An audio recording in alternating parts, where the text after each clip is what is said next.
Hey everyone, and welcome to my channel. Today I'll be making southern baked macaroni and cheese. It's silky and creamy on the inside, and the cheese is lightly browned with crispy edges on the outside. Now before we get started, don't forget to hit that subscribe button and notification bell down below. Now let's get cooking.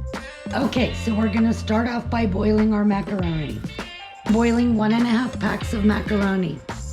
Stir the macaroni so they don't stick together. Cook your pasta al dente, 2 to 3 minutes less than what the package instructions say because they'll finish baking in the oven. So while the macaroni is boiling, we're gonna go ahead and start on the roux for the cheese sauce. We're gonna turn the heat on to medium-high and melt 2 tablespoons of butter.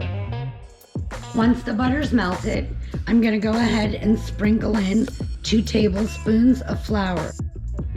Whisk together the butter and the flour for a few minutes. We want to cook out the raw flavor of the flour. Make sure you keep whisking. You don't want the butter to turn brown, otherwise your macaroni and cheese will have a little bit of a burnt taste. And it looks like we're almost done. Now that the roux is ready, and it's starting to darken just a bit, we're going to slowly add in a cup of milk. And you're gonna continue to whisk non-stop. You don't want any lumps in your roux. And now we're gonna add 1/2 cup of heavy cream. And we're gonna continue to whisk. And we're gonna whisk for just another minute or so. Now that the roux has thickened up a bit, I'm gonna go ahead and add 1/2 cup of cream cheese. Whisk that in until it melts.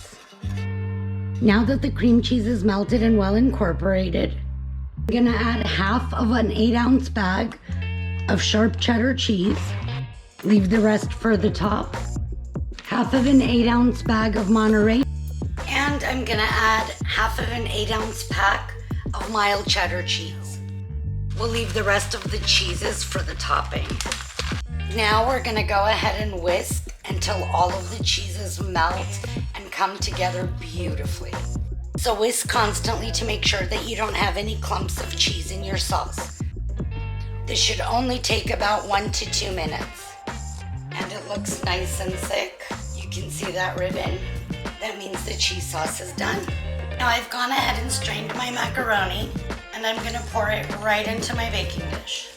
As I said, I usually end up with a little bit extra, but macaroni never goes to waste in my house.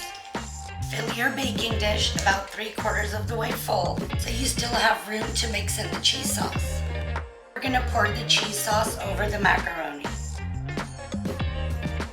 Now we're gonna mix well. You wanna make sure that all of your macaroni are coated in the silky cheese sauce.